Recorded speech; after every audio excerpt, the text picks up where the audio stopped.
Bonjour à tous, mon Arama. Aujourd'hui, je vous propose une petite balade. Quand on se promène en Bretagne, on rencontre des noms particuliers, voire exotiques, des Ker machin, des Plou truc, des Loc machin truc. Vous imaginez bien que c'est du breton. Mais qu'est-ce que ça veut dire? Vous allez voir, c'est simple. Dans cette vidéo, on va aller sur la côte, et dans une prochaine vidéo, on partira dans les terres. Qu'est-ce qu'on a sur la côte? La mer, bien sûr, et je suis sûr que ce mot-là, vous le connaissez. C'est Armor, que l'on retrouve dans le Morbihan, la petite mer.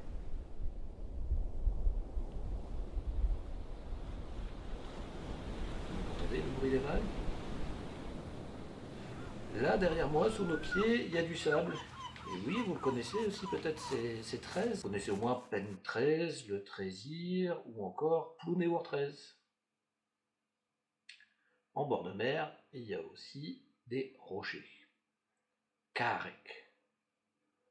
Le plus célèbre d'entre eux est Carreg-Antan, le rocher du feu à Briec. Pas du tout sur la côte, mais un rocher quand même. Le mot port, vous l'avez deviné, c'est le port. Nous voilà sur la côte nord-ouest du Finistère. Le port qui se trouve derrière moi, c'est Port-Sponnet. C'est le port du Potier. Sur la côte, il y a toutes sortes de points. La pointe du rat, du vent. Ça en breton, on le dit bec, comme dans Bec-Mail, la pointe du moulin. On a aussi Poule, qui est une anse, comme pour le poule-du, l'anse noire. En bord de mer, on trouve aussi beaucoup de landes. C'est la lande, les ajoncs. D'ailleurs, regardez bien où vous mettez les pieds. Hein. Ah, ouh. En Bretagne, on a beaucoup d'îles. Énès, ça c'est l'île. On va le trouver dans le nom de Douarnenez, Douarnenez, la terre de l'île, par rapport à l'île Tristan. On dit que le célèbre Tristan, de Tristan et Iseux, y aurait séjourné.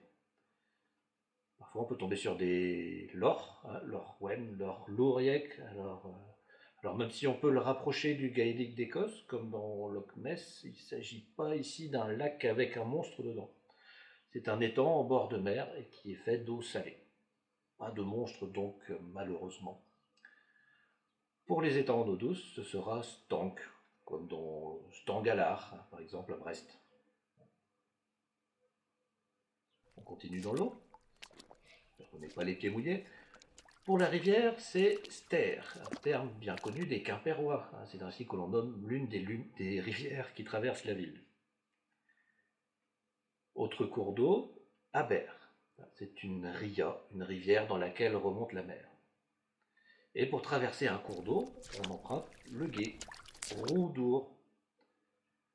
On le trouve dans le nom Roudoualec, par exemple. On va le trouver sous des formes de roue douce aussi, parfois. Je vous propose maintenant de faire l'application sur ambrook.bzh pour vous exercer. Notez les mots que vous ne connaissez pas dans le glossaire. Et on se retrouve dans une prochaine vidéo pour parler d'autres noms de lieux. Kenavo!